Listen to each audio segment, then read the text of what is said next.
Bonsoir, je suis ravi de vous retrouver pour une nouvelle émission Le Micro du Soir.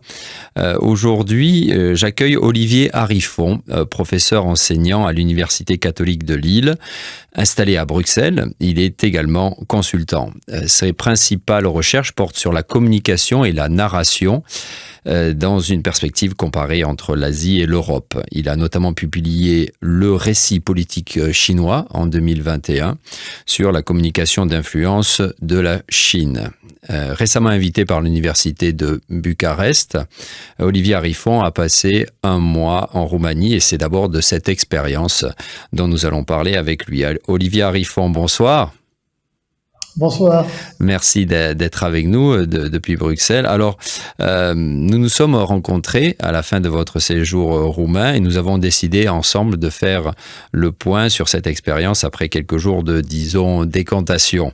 D'abord, dans quel but vous êtes-vous rendu en Roumanie ? Oui, alors effectivement, c'est bien de prendre un peu de recul et la date est bien choisie. Alors, je me suis rendu en Roumanie après avoir proposé un projet de recherche à l'Université de Bucarest. Ils ont un institut d'études avancées qui s'appelle eCube et qui permet aux chercheurs de venir travailler pendant une durée particulière. J'avais donc choisi un mois. Et le thème que j'ai proposé, et qui reste d'actualité, c'est autour de la manipulation de l'information et le soutien au processus démocratique. C'était la volonté de travailler sur ce sujet. D'accord. Et c'est la première fois que vous rendiez en Roumanie ? Non, c'était la 10e, mais la première depuis, Mm-hmm. oui, mais depuis 10 ans. Alors le pays a bien changé. Et puis, comme vous le savez, quand on voyage, rien à voir entre 3 jours dans lesquels on enchaîne les déplacements et le travail, ou un mois dans lequel on séjourne, où l'œil et l'estomac permettent de s'habituer à l'environnement. Oui, donc la deuxième fois, non pas la 10e fois, d'accord. Il y a 10 ans, vous étiez déjà venu par ici. Alors, je sais que vous avez rencontré un certain nombre d'acteurs de la société civile. Qu'avez-vous retiré de leurs témoignages ? Alors, le projet était donc d'identifier ces acteurs de la société civile qui se placent entre les médias, les hommes politiques et les institutions. Et en fait, ces acteurs de la société civile qui sont à la fois dynamiques en Roumanie et dans toute l'Europe, voire même à l'échelle de la planète, ont des activités qui cherchent à soit soutenir la démocratie, soit lutter contre la désinformation, ce qu'on appelle dans un jargon anglais le debunking ou le fact-checking. Et en fait, j'ai rencontré quasiment tous les acteurs de Bruxelles. Je n'ai pas eu de Bucarest, pardon, ça commence par B aussi. Je n'ai pas eu le temps d'aller dans les autres villes. Il y avait donc 12 acteurs. J'en ai rencontré 11. Et chacun travaille sur un fragment de ce que je viens de décrire, un morceau de la lutte. Et en fait, ils sont tous. J'ai d'abord été toujours très bien accueilli. Les rendez-vous étaient faciles.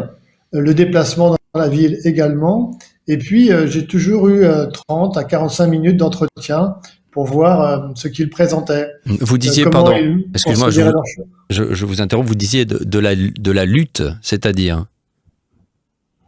Alors, le terme français est toujours plus long. C'est soit manipulation de l'information, soit fake news, soit désinformation. Alors, pour ne pas utiliser ce truc-là, ces mots-là, je préfère utiliser lutte contre la manipulation de l'information, mais ça fait trop long. Ça fait très long dans notre langue francophone, dans notre français. Ça veut dire que, alors, quelle forme ça prend, en d'autres termes, c'est votre question. C'est soit identifier les faux comptes, soit identifier des ingérences étrangères de pays qui vont payer des gens, soit identifier des publicités, soit des publicités qui sont payées par d'autres États, soit identifier des relais, ou encore des robots, ou encore des manipulations techniques. Et puis, pour continuer dans mon développement, à Bucarest, comme dans le reste de l'Europe, eh bien, je viens de citer 10 activités, aucune de ces ONG n'est capable de tout faire.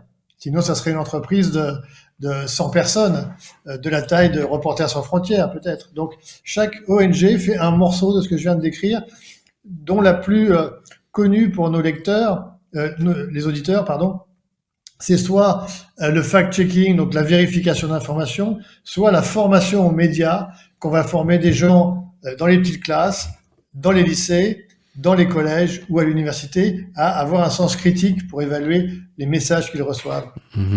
Et à Bucarest, en Roumanie,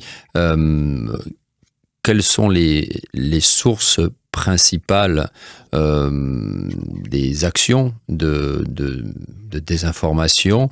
Alors on parle souvent des forces de manipulation russes. Est-ce que vous les avez senties présentes? Est-ce que ces acteurs de la société civile vous ont dit quelle source de manipulation était particulièrement active dans le pays? Eh bien non. Non, parce que ils sont plus, c'est un constat que j'ai fait, ils sont plus orientés vers la formation. Donc le terme Donc ça veut dire qu'il n'y a pas trop de... literacy, Ça veut dire, est-ce que c'est... Excusez-moi, je vous coupe une nouvelle fois. Est-ce que cela veut dire qu'ils ne sont pas trop... Vous ne les avez pas sentis trop victimes? En tout cas, ils ne se sentent pas trop victimes de manipulation? alors c'est pas exactement ça. Il y a de la désinformation et de la manipulation comme dans tout processus électoral ou dans tout pays démocratique en Europe. Les Roumains vont voter 4 fois l'année prochaine et donc ils sont très inquiets pour ça. Eh bien, je n'ai pas eu de témoignage là-dessus, pas plus que la normale, puisque la vague précédente finalement c'était le Covid. Il y a un petit peu de choses sur l'Ukraine avec la désinformation autour des migrants ukrainiens ou des réfugiés ukrainiens qui viennent, on va dire, dont le discours est amplifié pour dresser les Roumains contre les Ukrainiens. On peut légitimement supposer que ça vient du grand voisin de l'Est, mais pas plus que ça. Et en fait, ce que j'ai vu était soit dans la recherche, soit dans l'évaluation, soit dans la formation des plus jeunes. Et il semble que ça soit les pistes les plus fructueuses que juste dire ceci est vrai, ceci est faux, même si ça doit être fait. Oui, prévenir plutôt que guérir dans un premier temps. Alors, on va revenir sur ces notions-là de manipulation et autres, mais j'aimerais vous poser une question sur votre domaine de recherche en particulier, non pas dans une perspective comparée entre l'Asie et l'Europe, mais plutôt entre la Roumanie et l'Europe de l'Ouest. Qu'est-ce qui vous a le plus marqué en termes d'attitude entre les individus, d'une part, d'attitude, je dirais, de communication, comment vous avez perçu la communication entre les Roumains, et ça d'une part, et puis d'un autre côté, comment vous avez perçu la communication des individus avec les entités qui gèrent la société, entités privées ou publiques, c'est-à-dire l'État. Comment vous avez perçu ces deux types de relations? Oui, c'est une bonne question d'approche interculturelle qui fait le sel finalement de voyage et des rencontres. Et ce qui d'ailleurs, pour ceux qui s'intéressent à ça, structure quasiment toute ma vie. Alors d'abord, entre les individus, eh bien, nous sommes bien en Europe. Nous sommes bien des Européens. Et c'est très clair. Les Roumains que j'ai pu rencontrer, à la fois dans mes entretiens, puis aussi au colloque auquel j'ai participé à Bacău, nous étions une vingtaine, 7-8 Français et donc 13-15 Roumains, les 28 et 29 octobre, 28 et 20 octobre, pardon. Eh bien, nous sommes bien des Européens. Nous sommes bien aussi, c'est clair, aux portes de l'Orient, dans une Europe orientale. Et ça, c'est très intéressant à vivre parce que ce n'est pas la même, comment dire, structure relationnelle au temps et à l'espace qu'en Europe occidentale. Donc il y a quelque chose de latin, évidemment, hein, la Roumanie c'est très latin, il y a quelque chose d'une relation très simple et un début d'Orient, mais pas encore la Turquie, bien sûr. Ça, c'est le premier point. Et en fait, et ça, c'est très riche, j'ai beaucoup aimé, la frontière mentale, j'y tiens beaucoup, la frontière mentale de l'Europe est en train de se déplacer jusqu'à chez vous. Les Européens occidentaux, enfin les Européens d'Europe de l'Ouest, n'avaient qu'une vue que ces pays étaient lointains. Et la guerre en Ukraine a solidifié ces 27 États dans une perception plus globale. Et là, il est clair que les Roumains qui me parlent savent que nous sommes Européens. Et maintenant, quand je parle de la Roumanie à mes collègues, on va dire français ou belges, eh bien, savent que c'est la même communauté au sens de culture et de valeurs. D'accord. Maintenant, vous disiez, je pense qu'il y a quand même encore un chemin de connaissance et de recherche de la part des Européens de l'Ouest vis-à-vis des Roumains. Il y a quand même toujours pas mal d'idées préconçues sur les Roumains. Enfin, je ne sais pas comment vous le ressentez depuis Bruxelles, où je sais que vous vous rendez aussi souvent à Paris, mais bien que le contexte géopolitique actuel, effectivement, comme vous le dites, nous a rapprochés, est-ce que vous trouvez qu'en Europe de l'Ouest, il y a une connaissance vraiment beaucoup plus approfondie qu'il y a quelques années de ce que sont les Roumains? Alors, je vais commencer par une anecdote. C'est une méthode très anglo-saxonne, mais une collègue roumaine de l'université me dit ah mais tous les travailleurs du bâtiment sont plus en Roumanie, ils sont en Europe de l'Ouest. Alors, c'est pas ça qui va évidemment faire mieux connaître la Roumanie. Mais en étant à Bruxelles, on peut aussi voir que la Roumanie est très discrète. La Pologne est beaucoup plus identifiée par l'ensemble des prises de parole qu'elle a eues. Et si on va dans mon thème de recherche, à savoir la diplomatie publique ou l'image des États, eh bien, il est clair que la Roumanie, par sa taille et sa position, pourrait plus prendre la parole, être plus visible dans les médias européens ou à l'échelle de Bruxelles, comme la Pologne l'a fait pour d'autres raisons d'ailleurs. Mmh. Alors, ceci fait que,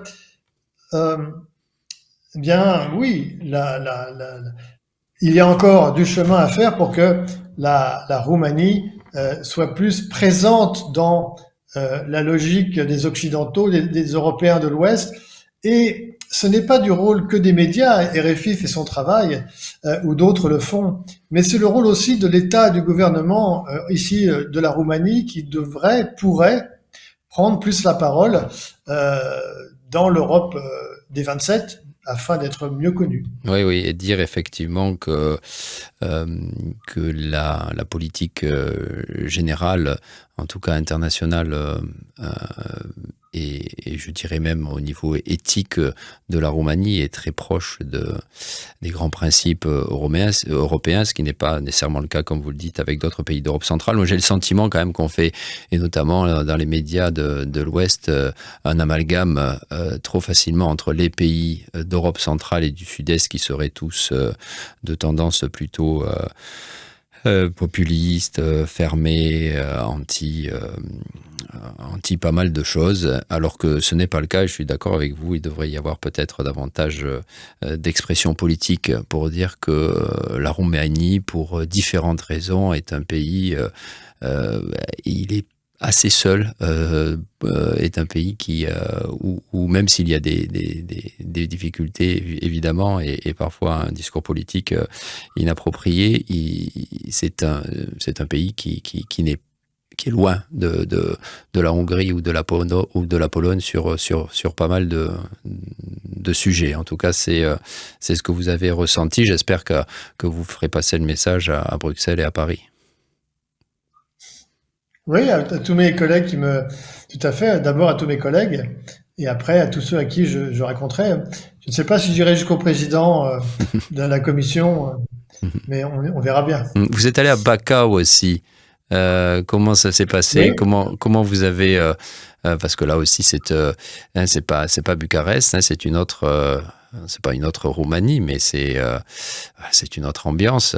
Quel a été votre ressenti à Bacău?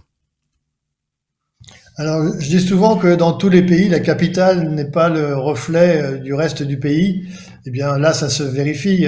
Bucarest est une ville presque mondialisée, voiture, nourriture et infrastructure. Bacău, effectivement, on change d'échelle.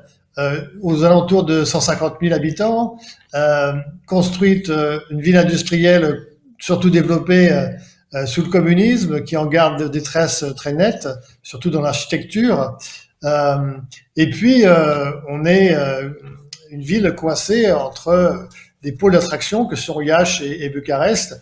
Et on sait que ici, comme en France, eh bien, ça défavorise souvent des villes de cette taille.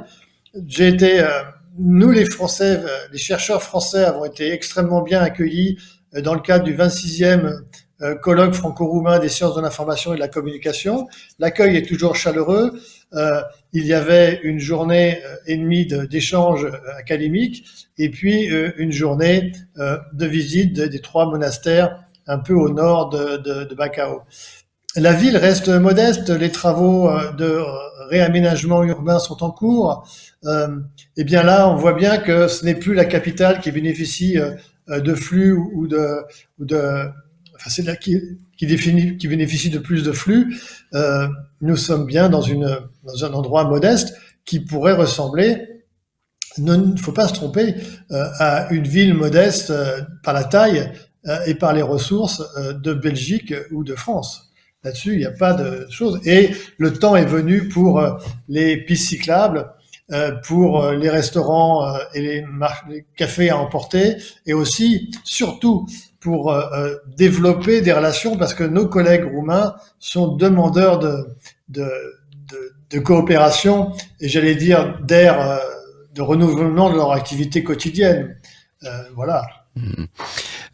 Alors pour revenir au sujet principal hein, de notre entretien sur cette manipulation, j'avais vraiment envie de vous inviter parce que mon ressenti en étant ici en Roumanie, que ce soit à Bucarest ou à Bacău, c'est que ou dans d'autres villes, c'est qu'il y a un manque de prise de conscience des effets néfastes des réseaux sociaux, je vais dire une technologisation qui n'est pas remise en question du tout. Quand je vois qu'en France, notamment, je ne sais pas en Belgique, mais en tout cas en France, il y a de plus en plus d'intellectuels, d'ingénieurs, de philosophes qui mettent le holà et disent attention, tout ça est géré par des algorithmes qui ont des objectifs bien précis. Le premier, c'est celui du profit. Je sais qu'on en a parlé entre nous en préparant cet entretien.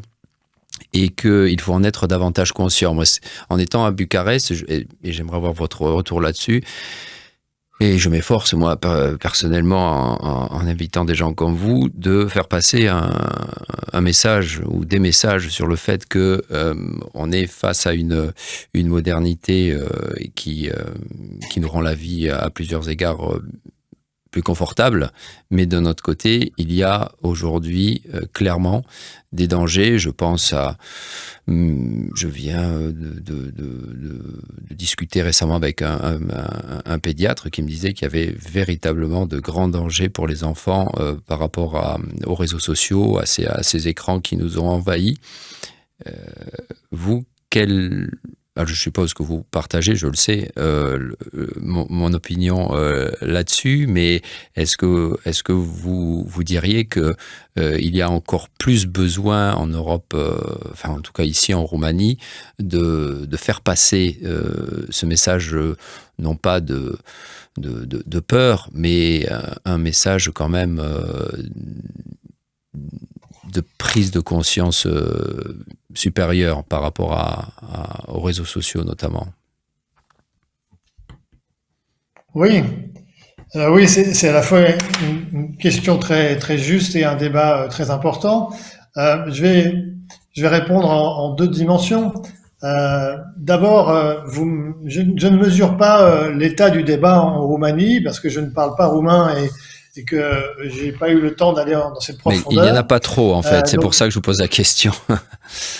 d'accord. Hmm. En tout cas, il est très virulent. Non, il est même très vif et très pointu en France. Et la Belgique reflète toujours les débats français globalement dans la partie francophone.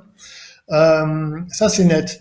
Ensuite, je pars de l'idée euh, confuse, hein, mais que les étudiants auxquels je me suis adressé, puisque j'ai pu faire 4 interventions devant des étudiants en Roumanie, je parle de l'idée que cette génération-là est quand même bien informée, non, pas bien informée, mais consciente euh, du pouvoir de leur téléphone portable qu'ils consultent de manière régulière.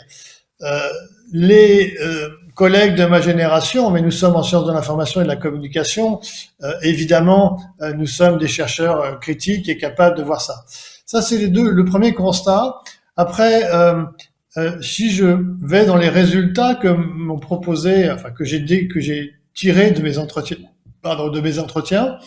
eh bien, euh, les ONG en sont particulièrement conscientes, puisque c'est évidemment leur activité principale, mais leurs moyens sont extrêmement faibles. Et là, c'est une grande différence avec des pays comme la France ou l'Allemagne ou peut-être même l'Espagne et la Grande-Bretagne. Leurs moyens sont extrêmement faibles et donc euh, ils avancent à vue. Ils avancent à vue. Des acteurs Ce profil. essaient Mhm. d'agir, mais en même temps, les institutions ne sont pas, semble-t-il, du meilleur soutien tel qu'il pourrait l'être. Et pour faire une petite synthèse, aucun résultat ne peut fonctionner et prendre corps et toucher leur cible s'il n'y a pas une conjonction entre les médias, les ONG et le gouvernement ou les hommes politiques et les partis au pouvoir. Mhm. Donc là, les Roumains que j'ai croisés, à la fois les ONG et mes collègues, en sont bien conscients, mais euh, ça ne, comme j'ai intitulé ma présentation, mon travail, un écosystème roumain en construction. Je trouve que le titre reflète ma pensée et synthétise une réponse à votre question. Mhm.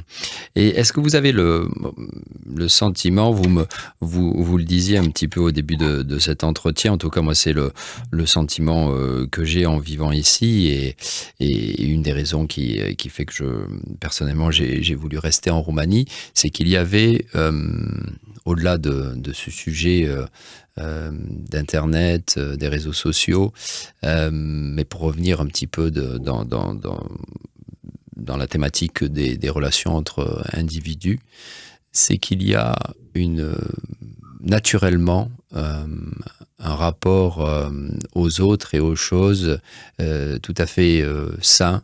Je trouve que les Roumains sont des gens très francs, sincères, et il y a un rapport avec l'environnement qui est avec cette belle nature en Roumanie qui alors, parfois, et notamment quand je pense à la déforestation, à des aspects tout à fait néfastes, mais d'un autre côté, il y a des choses, je dirais, vraies, un rapport aux choses et à la nature dont on a grand besoin aujourd'hui dans notre monde moderne.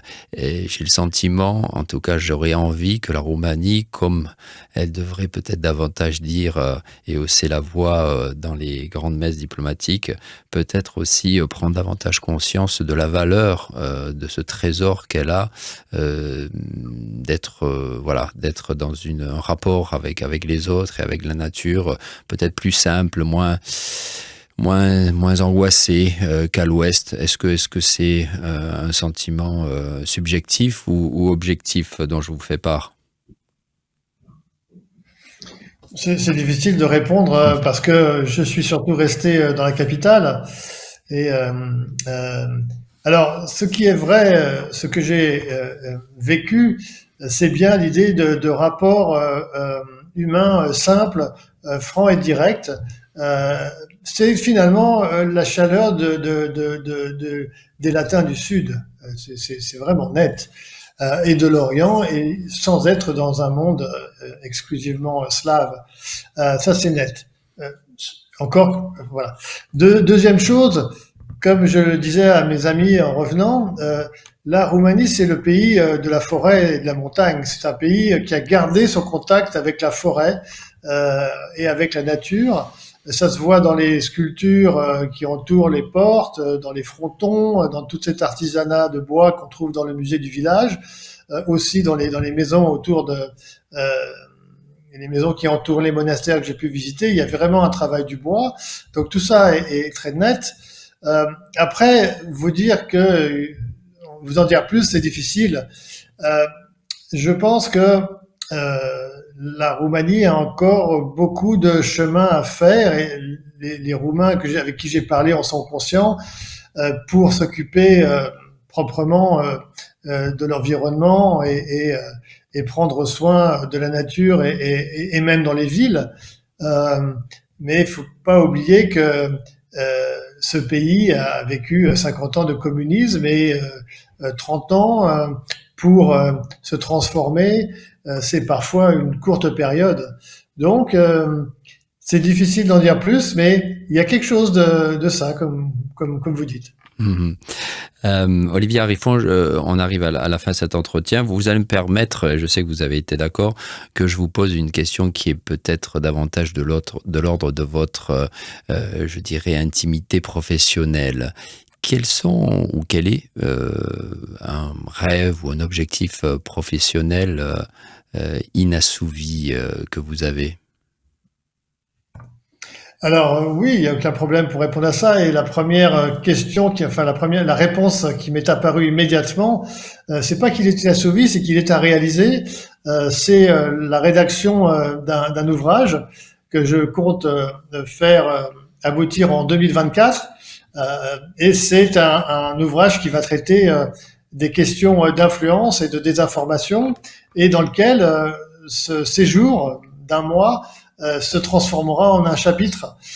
Et donc ça, c'est un rêve on va dire court terme. Un an, c'est du court terme, mais qu'il est facile d'obtenir, de réaliser, et dans laquelle un chapitre parlera à la fois de l'image de la Roumanie, à la fois de mon expérience du ressenti du pays, et à la fois de ce qu'il est utile de faire pour lutter contre la manipulation de l'information et soutenir les processus démocratiques, pour reprendre le terme que j'ai donné en introduction.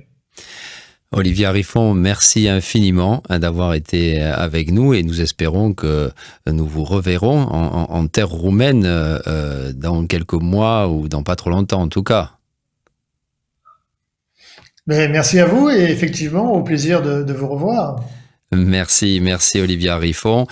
Chères auditrices, chers auditeurs, c'est tout pour aujourd'hui. Je vous souhaite un bon week-end. Faites attention si vous prenez la route. Et à la semaine prochaine, même endroit, même heure, Week-end Placoute. Au revoir.